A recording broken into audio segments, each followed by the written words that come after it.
So if you're doing grade 12, this might be a question you're going to encounter in the trial exam that is coming soon, and trial exams are known to be more difficult. So if you're watching this from TikTok, make sure to save the video. So here we are given the graph of h of x, as you can see there, and then it's equal to ax cubed plus bx squared. So we can see that equation there is unknown, right? And it's drawn below. So the equation of this is drawn here. The graph of this equation is drawn down here. And then the graph has the turning points at the origin, which is at 0 and 0.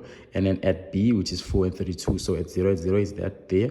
And then at B and 32 is at that point there. So these are the turning points, which is 1 and 2. And then A is the x-intercept of h, as we can see here is A. The first question says, show that A is equals to -1 and B is equal to 6. So what I've seen students normally do, when they're given these type of questions, they normally use these values here to prove that A is equals to A is equal to -1 and B is equal to 6. You can't, you're not allowed to do that, right? So if they say show that something is equal to that, you must use other concept related to what you're given in order for you to prove that this is the case. But you cannot substitute these values in there, and you cannot do that. That's what I've seen students do. So I'm gonna show you what you have to do here.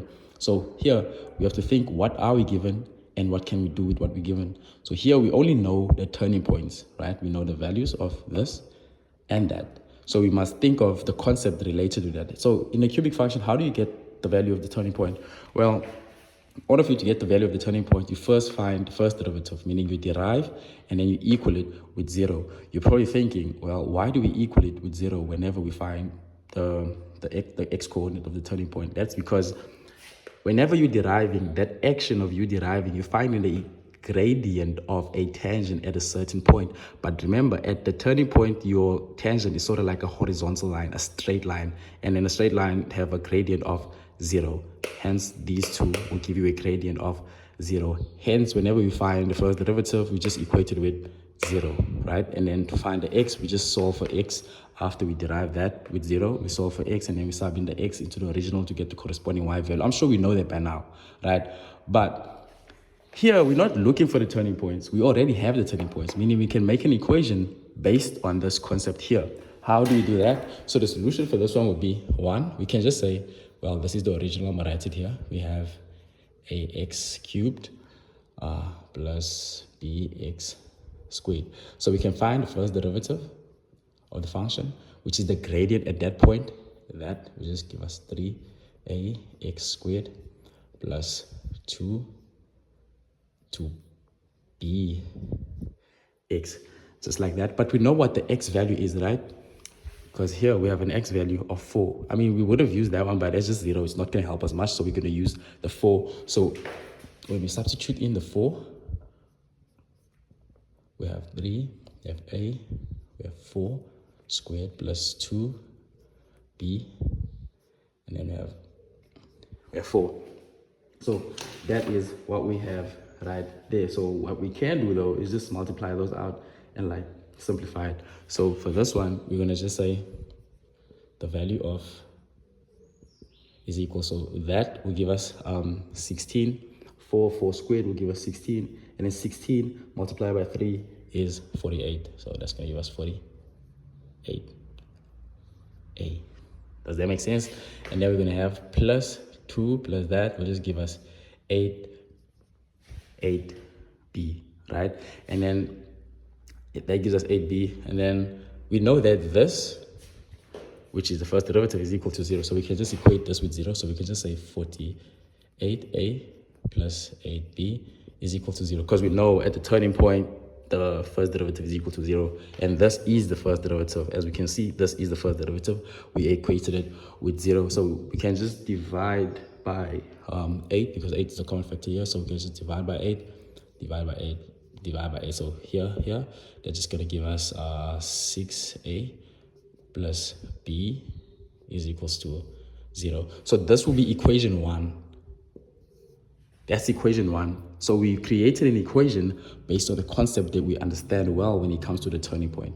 Okay, cool. Now we go and find how can we create another equation. What do you see here? So this has that equation there. So we can use this by substituting in both these values here. We could have used this one, or we could have used that one, but we don't know what the coordinates of that point is. What other coordinates do we know that are on the curve? It is this one.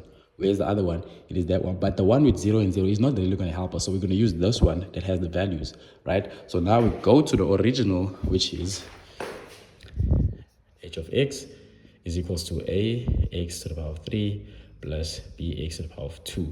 We know what? We know the x coordinate of one point. This is the x coordinate. And then the y coordinate of another point, which is this one. So we're going to use that point. Notice in the first one, we only used the x because the x we could have used for the turning point, as you can see here. We knew what the x value was, hence we substituted in the 4. But in this one, we're not deriving. We're just substituting the points of this curve here, right? So we know that h of x, that's equivalent to y. So our y is 32. And then we have a, and then our x, we can just put 4, and then we cube it, plus b, and then we're going to have 4 as well, 4 squared, right? So that's what we currently have right now. So the next thing we can do is we can simplify it and then find our second equation. We already have our first equation, so now we're going to use this, simplify this, and write our second equation. So what we can do here now is this, when we cube it, it's just going to give us 64. This is going to give us 64a plus this will give us 16b, right? And is there a common factor here? Yes, there is a common factor here. We can divide both of these terms by 16. We can divide by 16, divide by 16, divide by 16. So this and this will just give us 2, and this will give us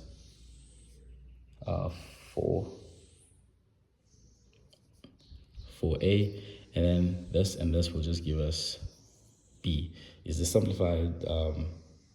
Yes. So this will be equation 2. So now we have 2 equations. Now we have to think of simultaneous equations. Normally in simultaneous equations, what happens? You have 2 equations that have 2 variables. Here is a variable, here's a variable, here's a variable, here's a variable, meaning we have to make the third equation. Now the third equation is either going to come from this one or this one, but in simple terms, the third equation is basically the isolated variable. So we can isolate b from this graph by taking this over, or we can isolate b from this graph by taking that over there. So I'm going to isolate b from this graph. So I can just say b is equal to negative 6a.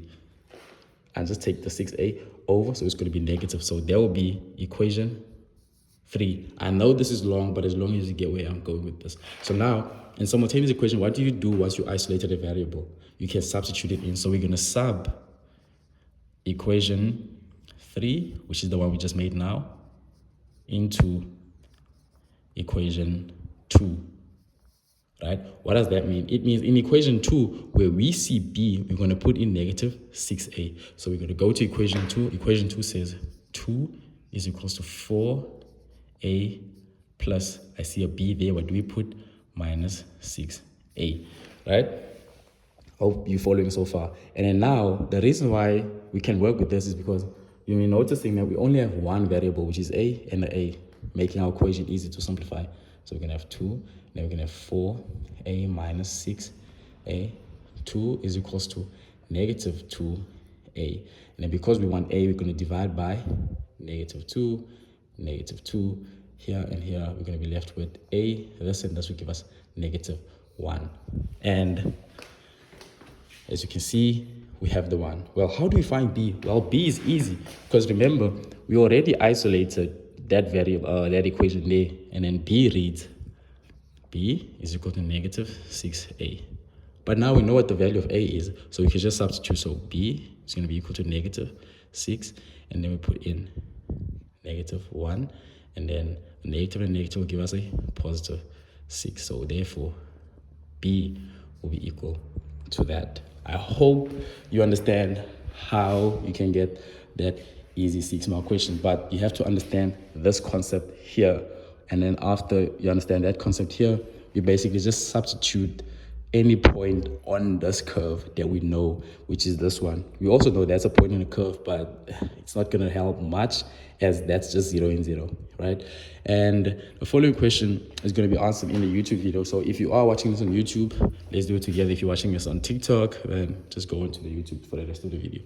So if you're watching on YouTube, let's continue. So here it says, calculate the coordinates of A. So now, what I normally recommend students to do, once you find your values, just go substitute them in. So this is number 2. Just go substitute them in. So h of x is equals to, we know what A is. A is -1, so we're going to have negative x cubed and then plus 6x squared. So this is what we have. This is the equation, right? And then we are asked to find what the x coordinate, and we know at the x coordinate y is equal to 0. So we come here at the x-intercept, not coordinate, the x-intercept y is equal to 0. So we go to our equation, which is h of x. We just put 0 there. That's going to equate to this here plus 6x, like that. And because we can just multiply by or divide by -1, to make our x cubed positive, we're going to have minus 6x squared. All of this is equal to 0. So what's the common factor between these two? It is x cubed, right? X squared. So x squared, left with x, and then minus 6 is equals to 0, right? We know that this x here will always be equal to 0. So this one, x squared, is equals to 0, or x minus 6 is equal to 0. And we know our a cannot be 0, right? Because our a is here, 0 is there. So this one is what we're going to use. So therefore, we can just take that one over. So x is equal to 6. Therefore, the coordinates of a is 6 and 0, right? So we cannot use that one. We're going to use this one here, as we know that the x coordinate has a value that is on this side of the x-axis. If 0 is there, this one is 4, as we can see here. This one is 4. This one has to be 6. And then the third question. So the third question says, write down the values of x for which h is 1 increasing, 2 or b concaving down. So something is increasing when it goes up, right? Remember, in calculus, any upward movement, the graph is increasing, and any downward movement, the graph is decreasing. So we come to our function, and then we start where it starts, and then what is happening? The graph is going down. And then once we get there, what's happening now? The graph is going up. And what are they asking for? The x values where the graph is increasing, meaning from what x coordinate is the graph increasing until which x coordinate is that happening. So we can see from here all the way to this turning point here, what's happening to the graph? It is increasing. So we can see it is this region here. X is 4 here, right? And then here, x is 0. So it's from x is 0 all the way to x is 4. The graph is increasing. So you can do it like this. It's between, the inequality signs are always going to face this way. Where does it start? From 0 all the way to where? To 4. Easy 2-mark question, right? It's from that. So any value here, your graph is increasing for that value. Any value here, which is why you put it like this, between 0 and 4. Hope that makes sense. And then concaving down, which is concavity. Now, concavity is whether your graph is concaving down or whether your graph is concaving up. But the x value is this point here. You see the point here in blue, in green. That's where it starts to concaving down, and that's where it starts to concave up. For example, our equation is like this, our function is like this, but there's a point, this is just random, but there's a point where that change happens. Think of this as like two parabolas. You see the parabola is smiling, and then you see the parabola is like frowning, but just put together. So that x value there is what we call the point of concavity, right? Now, how do you find it? The thing that's important is read the statement. If the statement is saying concaving up, that would mean the second derivative is greater than 0, and then you would have to solve for x. Or if they say concaving down, you would say the second derivative is less than 0, and then solve for x. What's the key? If it's down, less than 0. If it's up, greater than 0, right? So what does that mean? We first have to find the what? The second derivative, and then we use the equality sign, and then we solve for x. So this is going to be 3a. And for 3b, we are told that the second derivative is what we can find first.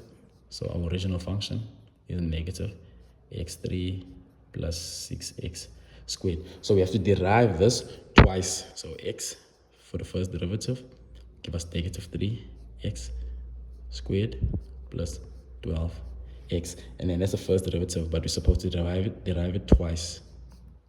Negative 6x plus 12. We've been doing derivatives at this point.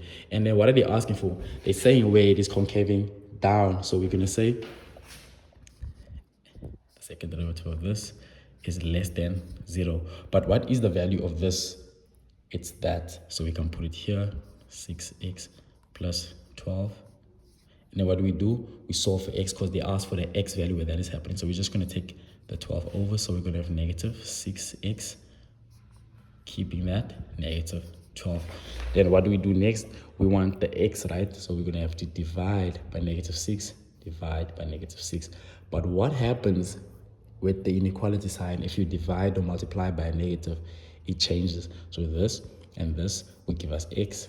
And then the sign was facing that way. Now it's going to face this way. And then 12 divided by that will just give us 2. And that's how you find your easy 2 marks, just like that. So if you watched till the end of this video, hopefully I didn't confuse you, and hopefully you found it helpful. Leave a like and subscribe if you haven't. See you in the next one.